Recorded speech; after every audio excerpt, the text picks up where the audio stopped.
All right, tonight in A Night of the Seven Kingdoms, episode 2, we're probably going to meet a character named Aerion Brightflame. And from here on out, there's probably some spoilers. I might tell you something that you may not already want to know. But Aerion Brightflame is the second son of Maekar Targaryen, right? We met the oldest son last week, Darren the Drunkard, and Egg. And then tonight we'll probably get to meet Aerion Brightflame, who is Maekar's second son. And of course, there's a theory around him, or that sort of revolves around him. So Aerion Brightflame, he's a little crazy, right? And he never ends up becoming king himself like Maekar does, and his younger brother Egg does, because he passes away. He passes away in the year 232 AC. Maekar dies in 233 AC. The Great Council is held, and they name Egg as king. But there is another claimant during that council meeting, and that other claimant is Maegor Targaryen. Maegor Brightflame, the son of Aerion Brightflame, who was born in the year 232, the same year that Aerion passes away after he drinks wildfire.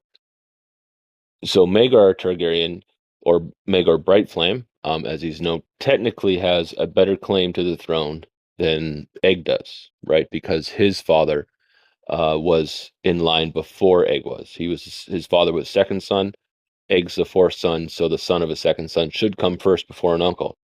But he doesn't end up getting chosen by the council for a couple reasons. One, because he's only an infant; he's 1 year old, and the lords of the council don't want a long regency, one that will be 15 or 16 years long. And the second is because he's Aerion Brightflame's son, right? So they're worried the crazy kind of rubbed off on him, right? Because Aerion Brightflame himself isn't very stable either, so they're worried about that too. So Egg's crowned, but Aerion Brightflame's son Maegor, right, born in 232 AC, kind of drops off the radar. And the theory goes that maybe he's still alive. If he was still alive, he would be 68 years old in the main series. At least at the time of like Joffrey's wedding, he would be 68. And we may have met him, right? We may have met him in Old Town, because the theory goes is that he might be Maester Marwyn.